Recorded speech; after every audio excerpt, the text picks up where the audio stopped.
Hello, everybody, and welcome back into the Built Different podcast. I'll be your host, Zach Clinton, and well, my friends, I can't believe it, but November 5th, the presidential election is only 1 week away. I know many of you are seeking discernment during this time, as well as praying for and over the future and road forward as it pertains to our country. But something I also know in working in the mental health space is that there's a lot of fear, a lot of stress, frustration, and more running rampantly throughout our country as well. So with all of those things on the forefront of our minds, I thought that there would be no greater guest to bring in than someone who I believe really has their finger on the pulse of what's happening, as well as a heart for the intersection of topics such as politics and faith. He's a dear friend. His name is Ryan Helfenbein. Ryan serves as the executive director of the Standing for Freedom Center and the vice president of communications and public engagement at Liberty University. Ryan hosts the Give Me Liberty Weekly podcast and is also a weekly contributor on In Focus with Alison Steinberg, as well as a contributor on my dad, Dr. Tim Clinton's weekly television show, Sunday, The Road Forward on Real America's Voice News. Ryan, my friend, thank you so much for joining us today. Zach, that's incredible. Thank you for having me on, man. I'm honored. I'm just glad to be sitting down and having a bro conversation. This is awesome. This will be a blast, my friend. You typically are the interviewer, so now I flip the mic on you. Getting to interview you should be a lot of fun. Hey, to better acquaint all of our audience and our listeners and viewers with you today, though, you grew up in Dallas, Texas. You got the cowboy boots on. I got to ask, are you a Cowboys fan, Ryan? I am. I see the Steelers behind us. Oh, my gosh. Let me tell you, though, I was a Steelers fan this last week, though. There we just go. Seeing what I saw in Pittsburgh, Yes. how the fans responded. It's incredible. This is a USA kind of moment. But let me tell you, I grew up in Dallas. I'm a Texas kid. But I'll tell you, that growing up in Dallas doesn't make you a real Texan. Yeah. Being born in Amarillo does. So I was born in Amarillo, and most of my family's from West Texas. Most of my family talks with an accent because I grew up in the Dallas area. I don't really, it's a big city kind of thing. But, I grew up in the heart of, everybody thinks they grew up in the buckle of the Bible Belt, but I truly did. Some people are familiar with First Baptist Dallas. That's where I went to school. Yeah. K through 12 education. There's a guy named W.A. Criswell, was a pastor there for like 50 years, and he was kind of like the Baptist godfather.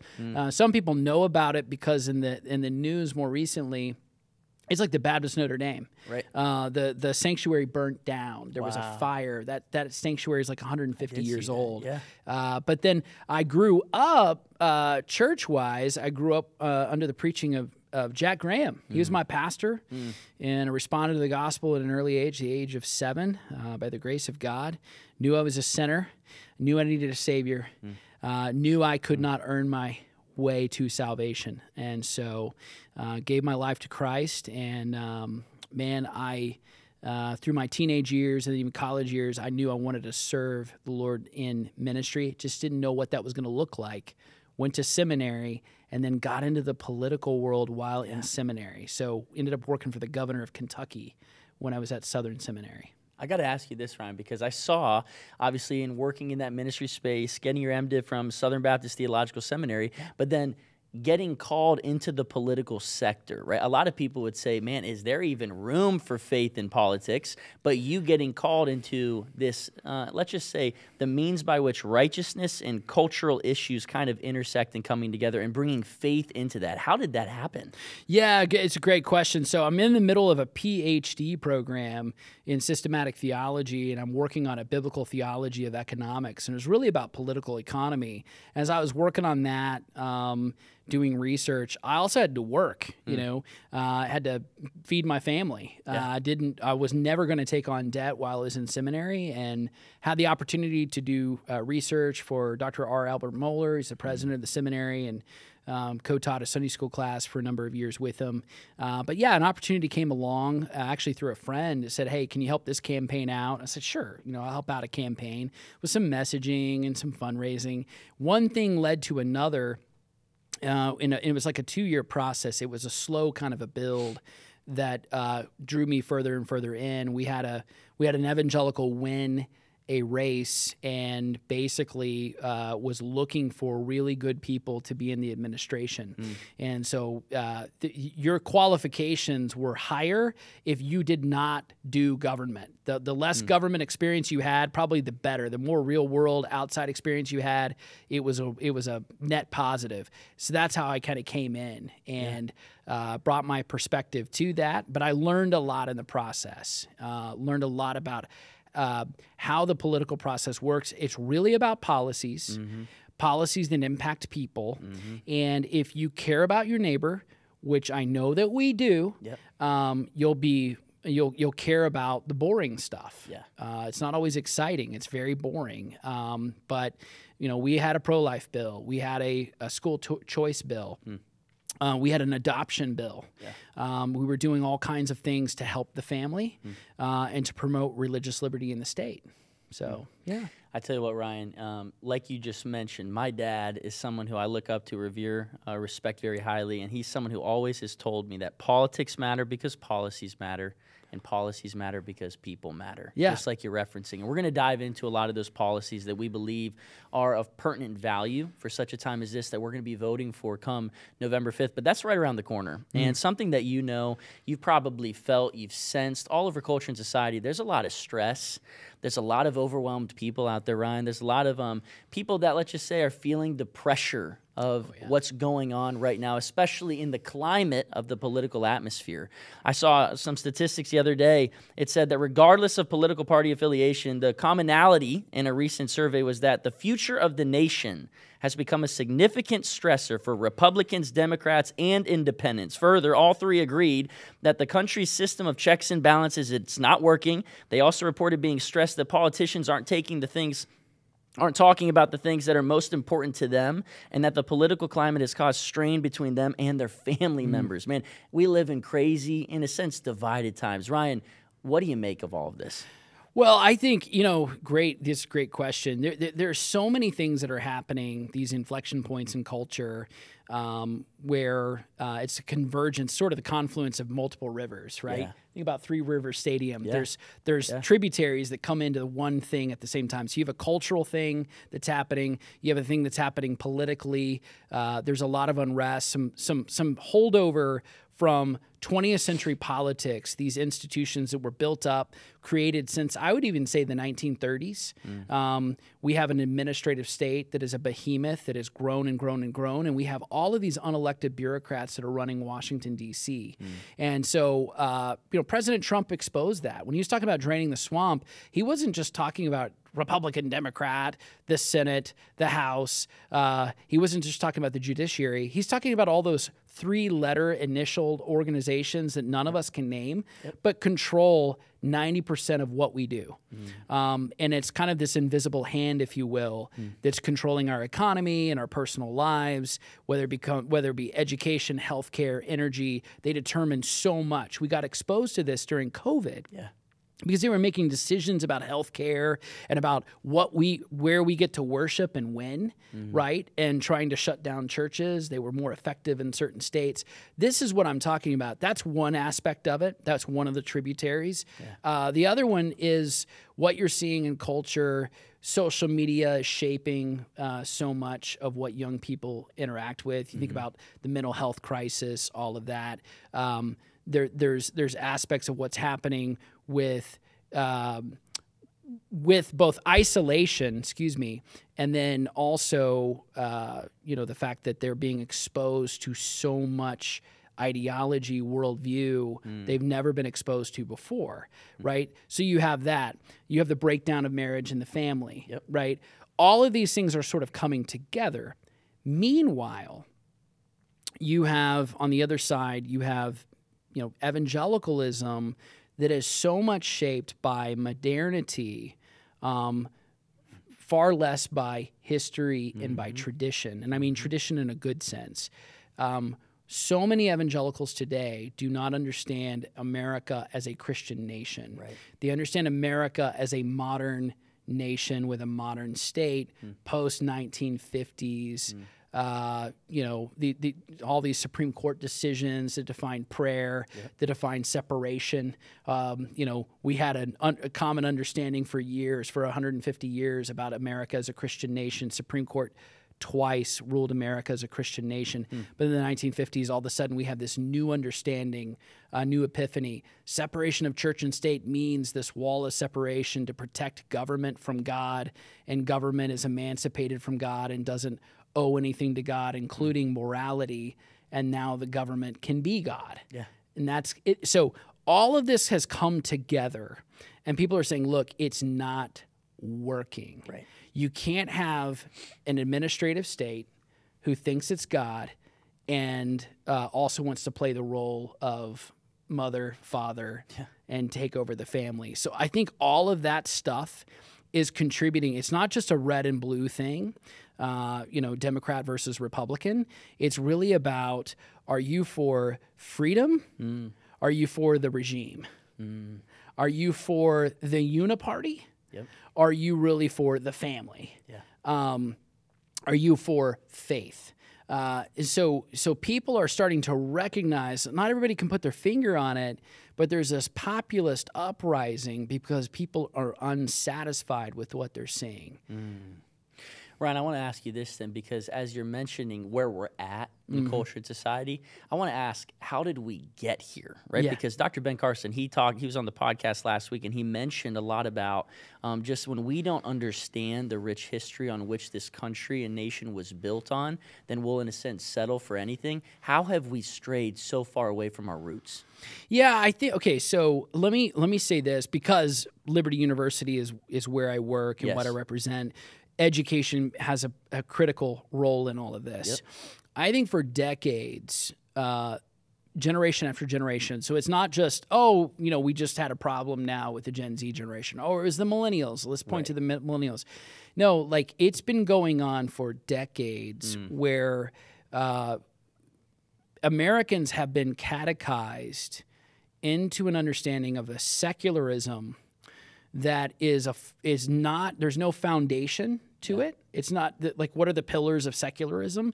And it can't explain, like, for example, if there is no God, right? Because in the classroom, it's supposed to be value neutral, right? It's Darwinism or whatever else, but it's definitely not creationism.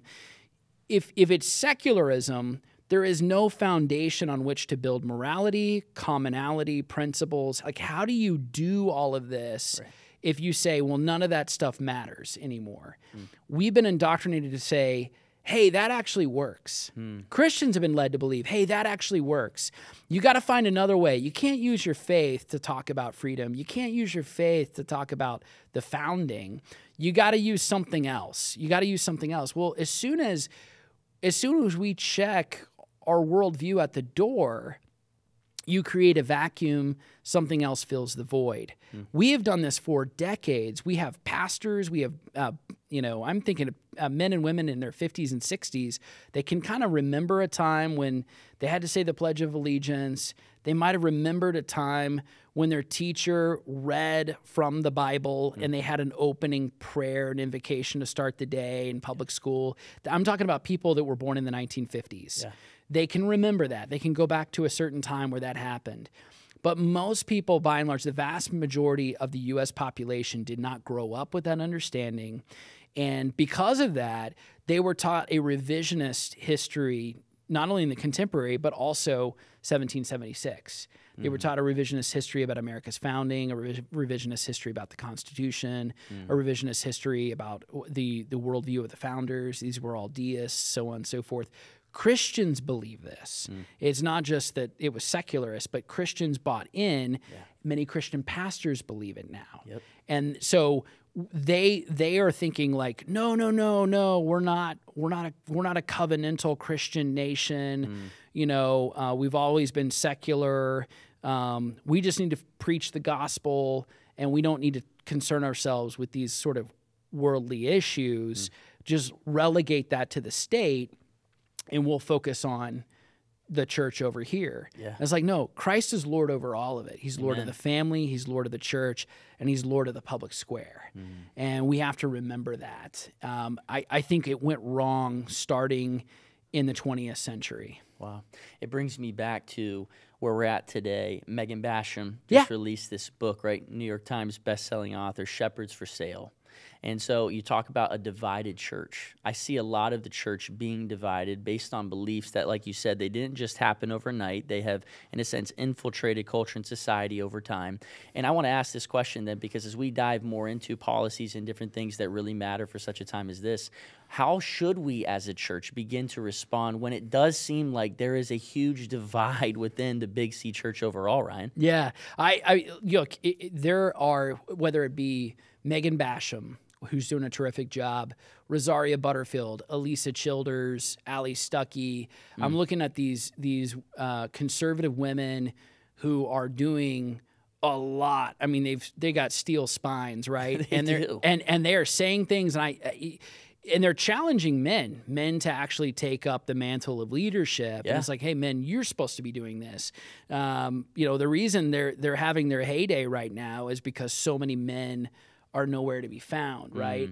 But what's being exposed within the broader, what we call it Big Eva, the evangelical industrial complex, right? This has been something that has been produced over the past, say, 20, 30 years, whether it be Christian entertainment, Christian music. We have these Christian enclaves that we built these platforms, and then they convene a lot of these thought leaders.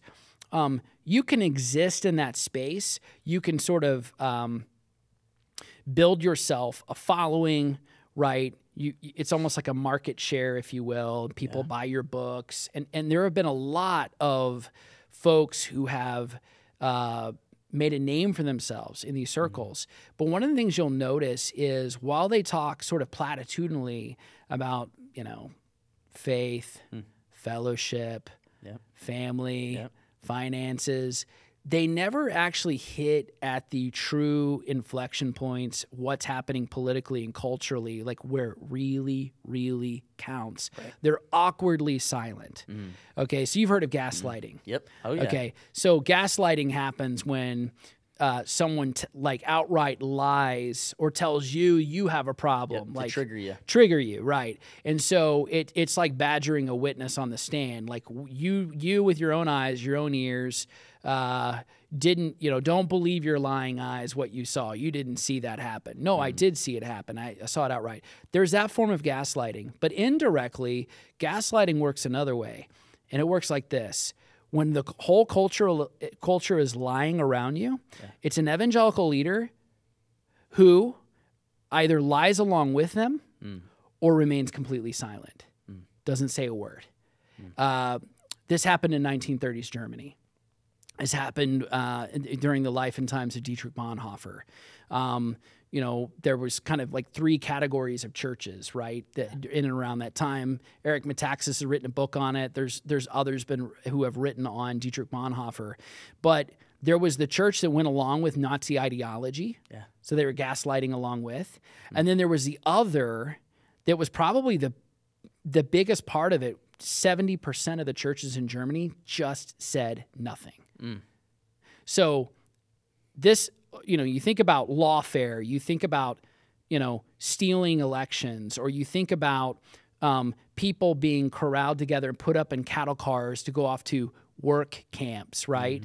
No, they're going to be cared for and fed and all that stuff. No, pay no attention to the rumors that you're hearing about these people being gassed and exterminated. And there's furnaces. That's not true. No. Salvation Army has inspected these camps. None of this stuff has happened. No, that's fake news. No. That's just disinformation that you're hearing. We should outlaw that, by the way.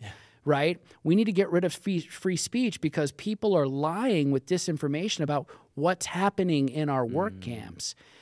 There were the churches that went along with the ideology, and then there were those who remained silent. They said nothing. I think the biggest thing, if this is Revelation 2 and 3, and the Spirit of Christ is speaking to the seven churches, what is he saying about removing the lampstand? This has happened under your watch, and you have remained silent. You've said nothing about it. That is, I think, the biggest indictment against modern evangelicalism today. Wow. And Megan Basham has exposed that in Shepherds for Sale. It's not just that they got paid or a huge payday and went along with it. It's also those who said, you know what, I can continue to grow my platform in blue suburbia, in soft blue communities, as long as I just don't stir it up on these issues. That's another form of gaslighting. Yeah.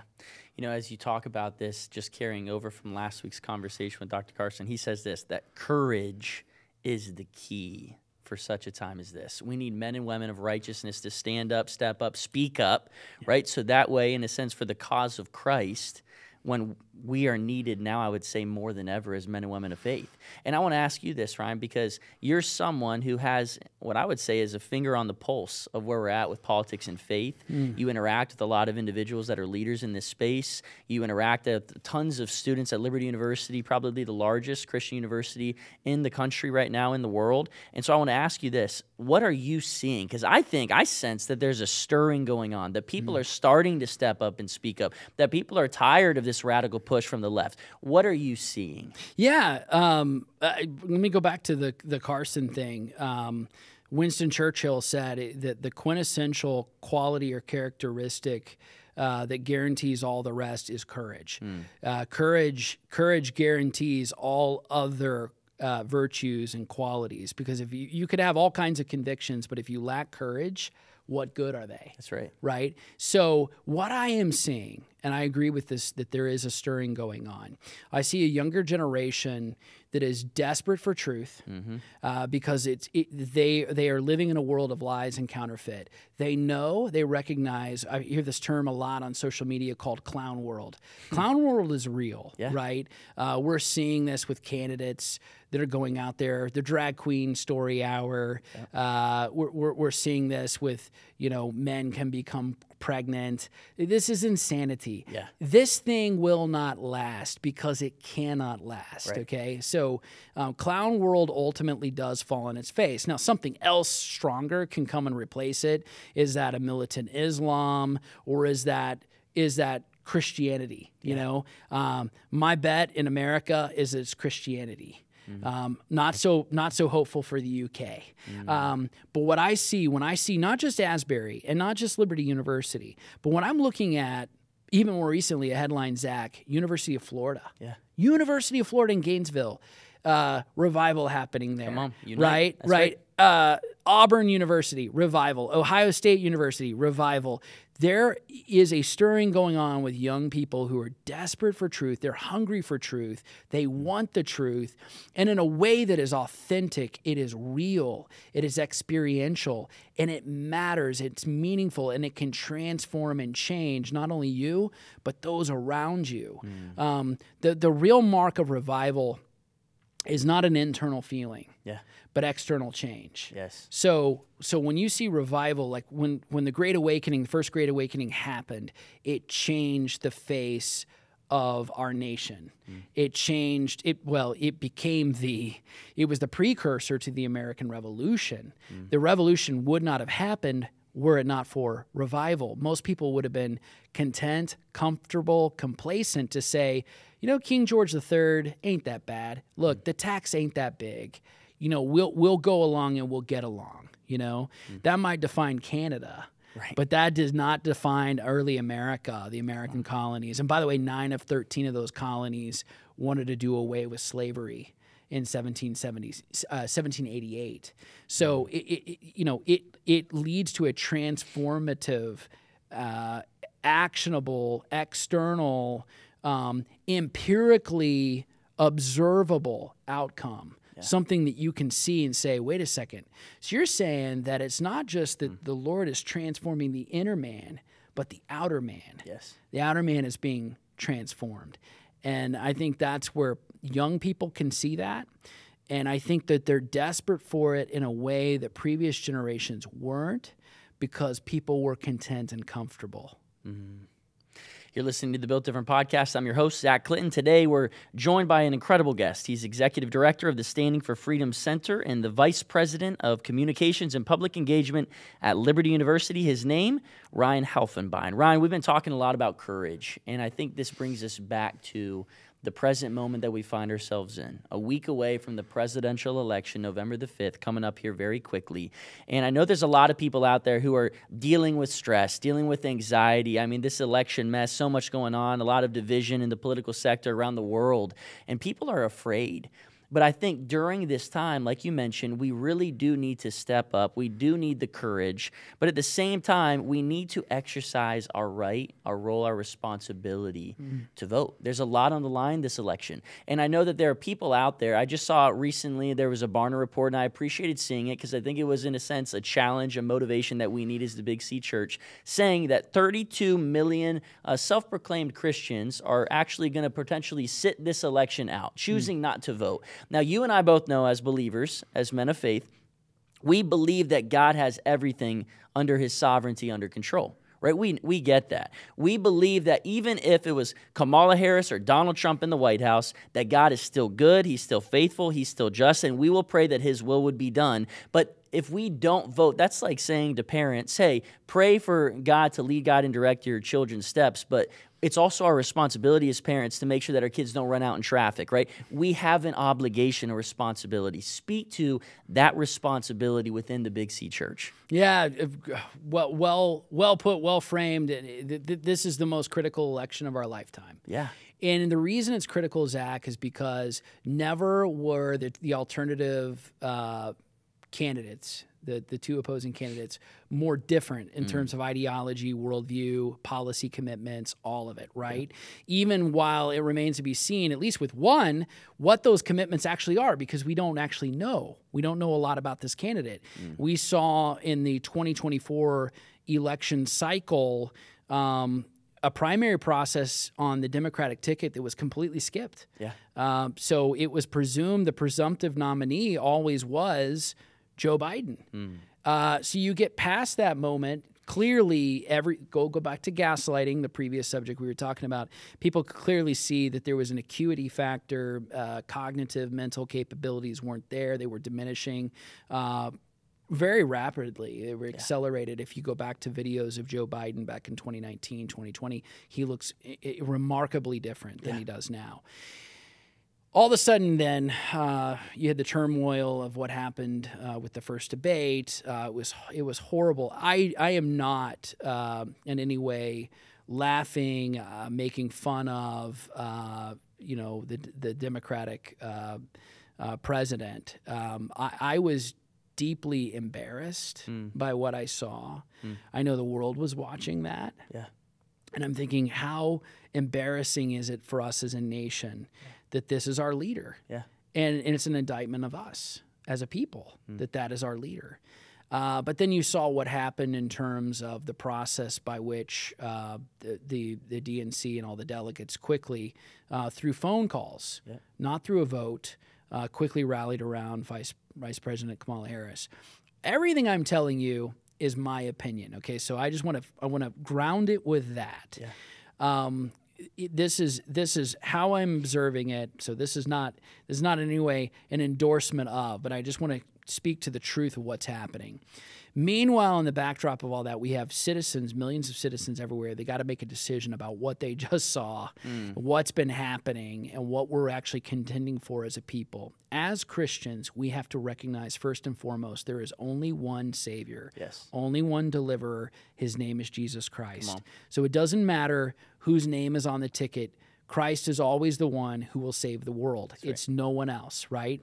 Now, does that then mean these things are now trivial? Absolutely not. These things matter. They do affect and impact change. They can impact outcomes that echo generations, that echo decades. You just think about the Supreme Court determinations over the past few years. 3 justices were picked in the last presidential administration. 200 appellate judges, lower court judges, circuit judges, 200 federal judges were also picked in the previous administration. These things obviously matter. To the Christian who is considering, pastor, leader of the church, those who are sitting in the pew, we as Christians have to understand that we bear a responsibility in our constitutional republic. Yes. We bear a responsibility.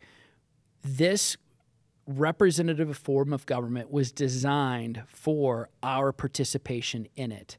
We are not electing emperors. Right. Our government is not first century Rome. We are far more Christian as a nation. And I'm just talking about our institutions are far more Christian in terms of how they've been constructed. The Constitution and how it has been framed, the checks and balances, the three branches of government, far more Christian. In fact, it stems from the Protestant Reformation going back 500 years ago. We wouldn't have any of this political philosophy if we didn't have Christianity. So what do we do? How do we respond? We have to recognize that we are citizen kings in this republic. Yeah. Citizen kings do not abdicate. We have an authority. We bear that responsibility. We could either have the mind. There's two bad mindsets, I think, Zach. Yeah. One is the mindset of it doesn't really matter. Right. I don't really care. My vote doesn't matter. I'm content just to let that go. Okay. I do believe, if I may, I believe that is the epitome of pride, arrogance, and hubris. I believe that you're allowing potentially other votes to count even more. Yep. You're diminishing your vote, your voice, and your responsibility before God and your fellow citizens. People died for your right to vote. That's right. And furthermore, in terms of righteousness, why would you not? Right. Why would you not go out there and vote righteously? So there's that. The other side is those who take very seriously the righteous vote. Yeah. Those who care deeply about the significance of what that vote means. And so I'm right there with this person. This is the person who looks and says, I don't like these options. Yeah. I don't like what I'm seeing. I don't like this candidate or that candidate. Neither one of them look anything like me, my community, my immediate community, my local church, the things that I care about. They don't even use the same language that I use to describe what's going on. I might lean more towards this person, but ultimately I feel like my vote, if I cast my vote, then in some way I'm morally compromising. Yes. I might be morally specific about what this means, okay? I might be morally compromising on the issue of life, okay? I hear that. I hear that all the time. Neither candidate holds to my view. I'll just tell you personally, I'm an abolitionist, so I believe that abortion should be completely outlawed. That's my personal conviction. Yeah. Another issue is the marriage issue. I know that neither candidate ultimately holds to the integrity and the fidelity of biblical marriage, traditional marriage. Both in some way, shape, or form might support same-sex marriage. I don't like that. So I'm talking about the person who considers the righteous vote, and they really do have a conflict, a crisis of conscience here. So let's not dismiss that. Let's say for a second, I hear that, I understand that. Understand too that we are playing a long game. Yes. I may not live to see the abolition of abortion, but I believe one day it'll happen. I really do. I may not live to see marriage corrected and amended in this country, but I believe one day it will. I may not live to see my great grandkids, growing up in an America where religious liberty is fully respected again. But I do believe we can experience that in this country. I believe that the vote is not about the platitudinal or even fictitious best. Yeah. I believe that it's about the better of two opposing choices. And at the end of the day, Zach, who would I rather have a debate with? One where I have no hearing, one who says, you know what, not only do you need to check your faith at the door, you're not even welcome at this rally because you believe Jesus is Lord. You're not welcome in this space because of your In fact, I think you're an enemy of the kind of country that we want to build because we have this mindset that we need to imagine what can be unburdened by what has been. That is a very scary dystopian reality. Yeah. Imagine trying to hold a debate with somebody who doesn't believe there's two genders on issues that we've just named. Yeah. Okay. Let me go back to something else. So the other is somebody I disagree with, but still believes that there is such a thing as 2 + 2 is 4. That there are such a thing as right triangles, and they all should be 90 degrees. They have a rectilinear logic about reality. Okay, so at the end of the day, they do believe in cost-benefit analysis and ROI, and there should be a return on investment, and they believe in compound interest and all of that. I'm just talking about somebody who is a businessman. Yeah. You can have a productive conversation. You can walk away disagreeing, but at least you're communicating in the same language about the same things. That is what I'm talking about, the crisis in this election. You have two completely different candidates with two completely different ideologies and worldviews. And as Christians, we should not equivocate on that. And for the one who considers the righteous vote, I hear that. You should vote righteously. Vote for the better of two options. Don't sit it out. Don't write your name in there. Make a choice. And I'm just saying that's where I'm coming from. Yes. Personally, that's the decision I'm going to make. Yes, and I think that's such a needed word for our audience to hear, right? That you're voting for the better of the two options that we've been presented with. And you and I have both mentioned this. We don't vote for personalities. Right. We're voting on policies that matter, that are concerns for everyday life. Things like the economy, right? Things like the border crisis that we're experiencing, threats abroad and also here locally in our own soil. Things, ultimately come down to issues of faith. Religious liberty, you got life, you have Israel, so many things that are pertaining to this particular election, Ryan. Speak to what are some of the policies that you believe we should be standing on as men and women of faith? Yeah, I think one of the most critical things right now that's immediate that everyone should be thinking about. Certainly, the life issue doesn't go away. The marriage issue, I just talked about those. Those are important. But another issue is we are a nation of borders, and we have sovereign borders, and there's no you cannot have a nation if you don't have borders. We need to recognize that there are innocent women and children, some that are being trafficked and smuggled across the border because this place has become a magnet of lawlessness. It's you think about some of the worst cartels in the world in Central America, those in Mexico just to the south of us, and even those in Asia. Where does fentanyl come from? It comes from China. We have to recognize that there is a lot happening at our southern border that is involving the entire international community across 7 continents, not just immediately those to the south. We'd be naive to think that, oh, this place is safe and secure, when in fact it's not. The numbers on what's happening is woefully underreported, and it's on purpose. The FBI just made a correction in terms of crime data. It's actually up. But what's being underreported is how many illegal aliens have actually been have come across the border in the past 3.5 years. Oh, yeah. It's much, much higher. Department of Homeland Security has papered over this by granting temporary amnesty. All of this is happening, again, on elected bureaucrats, right? The fourth branch of government. They are also using our federal dollars to pay for the transportation, the housing, and everything else. Let me just say first and foremost, I believe that every single person that comes across the border is made in the image of God. Do not dispute that whatsoever. They have inherent dignity. What we have to recognize is that when we behave as a nation this way, in allowing anyone to come across, we are potentially creating by a multiple of 100 or 1,000, we're creating even greater harm to innocent women and children, to their lives, by allowing this to happen. And I'm not just talking about American citizens who have been killed. Yeah. That's happened. Yeah. It never should have happened. Right.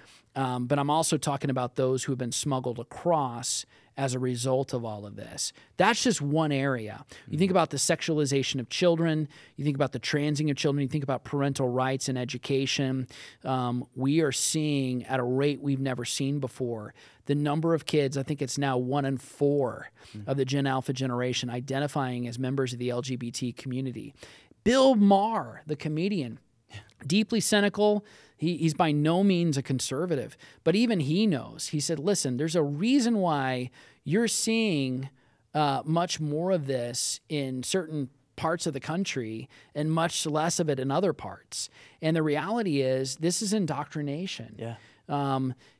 People are, our children are being groomed to adopt this ideology. Yep. So you think about the sexualization of children and the defense of the innocent. The other thing is, I'll say, inflation. Yep. It's the invisible tax of government spending.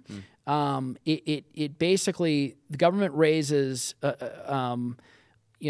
trillions of dollars in tax a year. In addition to the money that's coming in, it's spending over that by a rate of 40%. So imagine the government says, okay, we're going to set the federal budget. Let's say it's $1. Yeah. Okay. Well, it raised all the money and it got $1. And then in addition to that, it's going to spend 40 additional cents every year. This is the kind of deficits they've been running year over year over year. And it's why, and it impacts the poorest people in the country. It is why we can't afford gas. We can't afford groceries. Yep. It's why housing is now so expensive. Yep. Zach, just in the past year, we've added 200 additional billionaires in the United States. And guess what? It's not based on market growth. Yeah. It's based on inflation. So we're inflating the number of those who are wealthy. We're inflating their bottom line because we continue to print more money. Right? So, one of these days we might all be millionaires. Right. But guess what? The price of toothpaste is going to be $1 million. That's inflation, and people are seeing that too. We're paying a price for fiscal irresponsibility. And so Christians have to be concerned about that as well. I appreciate just all of the wisdom and the knowledge that you have. That's why I love conversations with you, Ryan. I feel like I always walk away better, more knowledgeable. So thank you for the push, for the encouragement, for the challenge. I hope and pray that everyone in our audience has heard the push to go out and exercise your right to vote, but also how we kind of want to wrap up our time together today is it's our duty and responsibility as men and women of faith to pray over this country and to pray for the trajectory of this land. 2 Chronicles 7:14, if my people who are called by my name shall humble themselves and pray and seek my face and turn from their wicked ways, then I will hear from heaven, forgive their sins, and will heal their land. Ryan, what is your prayer for the future of America? Yeah, I think that call originally given to Old Covenant Israel now applies to the church today in America. Yeah. So, there are those who scoff on the evangelical left to say, hey, that doesn't apply to us anymore. No, it absolutely does. There is no better passage to pick from Scripture. And it's talking about repentance. If my people who are called by my name. So I think this is a moment of testing for the church. Are we going to be a church that is courageous? Courageous in this moment, the one quality, the quintessential that guarantees all the rest. Are we going to be a church of conviction? Great. We need to stand up. We need to speak up. We cannot be silent in this moment. So my prayer is that we would be repentant. Certainly, we need to turn away from our sin and confess our sin before the Lord. We need to be humble before the Lord. And I think this is a time not only praying ahead of November 5th, but also, for the election, the outcome there. But if we were a fearless church, if we were a bold church, if we were a church that is courageous, this country would look a lot different than it does today. I really do believe that we have an incredible opportunity ahead of us. These are challenging times. I am not Pollyannish about this. These are critical moments. But, oh my goodness, we can see the hand of God moving in unmistakable ways, because the more desperate, right, the more dark the night, right, the more light you see at dawn. This is a moment where I think it will be unmistakably clear that God's hand is moving. And so that's what I'm praying for. But it does start with repentance. And then we need to recognize that as a forgiven people are free people, and free people are fearless. Come on. So let's not be afraid. Come on, do your part. Remember, it's not personalities, it's policies that matter in this upcoming election, but also pray for America. Pray for courage in the church. Pray that God would draw us back to his heart and that we would be a resilient church moving forward. Ryan, my friend, as we kind of land this plane here, wrap up our conversation today, I always ask our guests, what's one final pressing word that God has placed on your heart for such a time as this? And so to the listener out there today who maybe feels discouraged or disappointed, maybe is uncertain of what's to come, what's a final word of hope, encouragement, motivation, and resilience for such a time as this? You know, I'm reminded often, I go back to this passage, Zach, it's out of Psalm 127. I'm reminded of the time when Doc Falwell preached this sermon. It was on Mother's Day, and he was actually just reading a passage of Scripture, and then he just proceeded to talk about it. It was the last sermon he gave before he passed away. It was back in 2007. And he said, and it's very prophetic in many ways in terms of how it applies to all of our lives, unless the Lord builds the house, those who build it labor in vain. And it's super, super simple. We have to recognize that ultimately there's a work that God does that only he can do. Yeah. And we recognize that we have a role and responsibility in that work. We build the house, but ultimately it's God who builds it. That's right. And he says something else. David says in this psalm, he says, like the arrows in the hands of a warrior are the children of one's youth. Children are arrows. Children are weapons of war. And I mean this in the spiritual battle that we have, in a battle of resilience, in a battle of faithfulness. We have to recognize that the next generation, our responsibility, not only before God, but a responsibility to them, is to train them up, to equip them, that they too can wield the word. That they can wield the sword of God, that they can go out courageously. You know, I look around the world, everyone has a plan. Everyone has a plan for the long term, for the long haul. China has a 100-year plan, the communists do.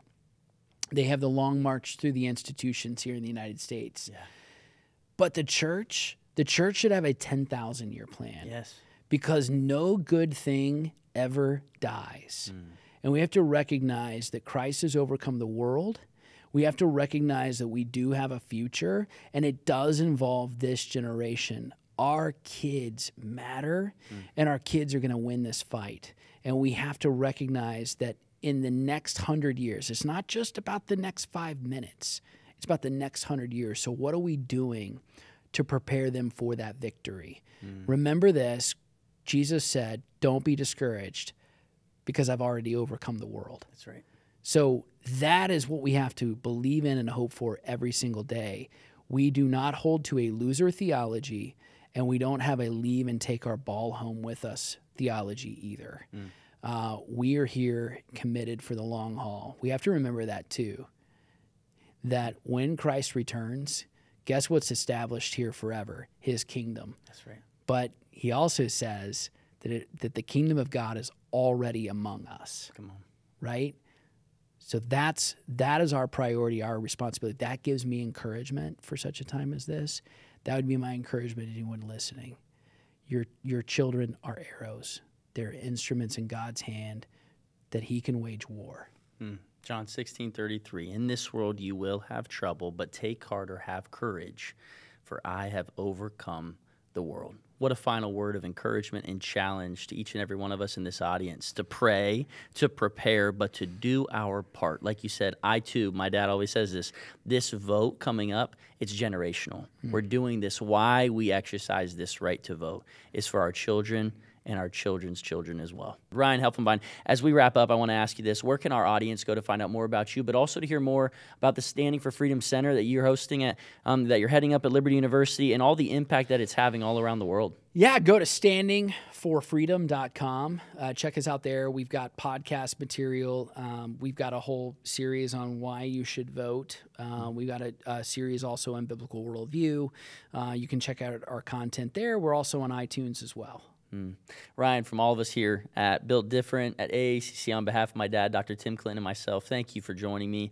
Thank you for just imparting in us, again, courage for such a time as this. We love and appreciate you, my friend. Thank you, Zach. Appreciate you.